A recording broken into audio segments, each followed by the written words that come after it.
looks like a smiley face. Hello, today is day 30. It is currently 3 a.m., but I had to record something so I could have something to edit tomorrow. I think the only thing I really wanted to talk about is personal responsibility. To recap, the only thing I really had to recap for the day is that I had practice today. I played like absolute shit, and I know exactly why I played like absolute shit. Recently, I haven't been disciplined. I haven't been doing my juggling. I haven't been going to the gym. I haven't been getting my touches in. And then I can't expect myself to go to practice and be like one of the better players there. And there's no one's fault for that other than myself. I can't blame Madrid for not having fields for me to go. I can't blame the gym for not opening up earlier. I can't blame anyone else for distracting me saying like, oh, do you want to go eat? There's only one person at the end of the day who's responsible for your outcomes, and it's you. I think that's something that's really important, being able to take responsibility for every outcome. There's going to be some things you cannot control, but I think there's a lot more actions and outcomes that you can control that you kind of realize, because no matter what situation you're in, there's going to be things that you can control. For example, I think the easiest thing for me is just to talk about soccer. I don't have access to a field that's really easy in Madrid because you have to pay for a field. But the way I can get around that is juggling in some of my house. I have a ball, I'm just not doing it. It's on me again.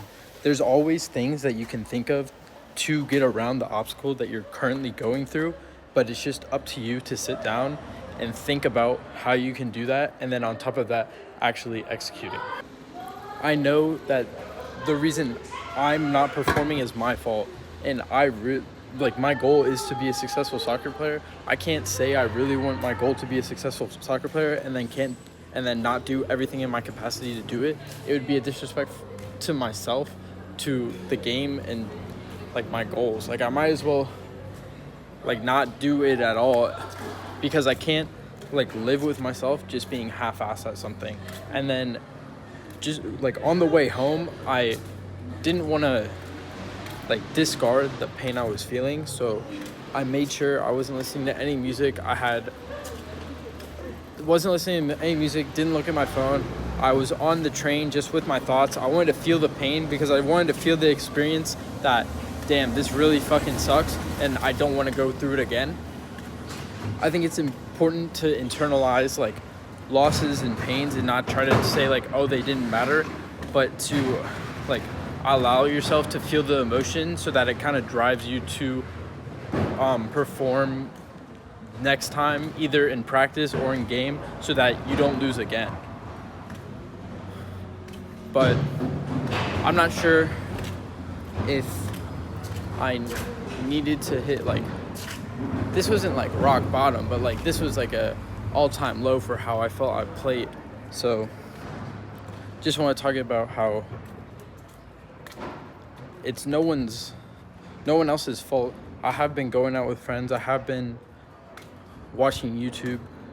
Like, it's not YouTube's fault for having entertaining videos or like getting my attention. It's not like my friend's fault for inviting me out. I have to have better control of myself, my actions, and my thoughts, so that I'm constantly working to where I can do the right action. Because all I can really control is how I think and what actions I do, not really the outcomes, but the outcomes are heavily influenced by what actions I'm doing and what I'm thinking. So I have to get those two things right, and once I get those two things right, I can consistently make progress and consistently be towards the top. And for me, I've never really been someone who just kind of falls at the top, been generally smart. The only time I'm like near the top in terms of academics or in soccer is when I'm putting in substantially more work than everyone else. And if that's what it takes for me, then that's what I'm gonna do. So I think this was day 30, a little bit of a take more responsibility for yourself, because No one's gonna put in the reps for you. No one's gonna learn the skill for you. No one's going to get you out of bed in the morning. No one's gonna get you to where you want to be but you. So you have to be your first cheerleader. You have to be your accountability coach, helping you make the actions and getting your mindset right to be the person you want to be. But good night, 8:30, done.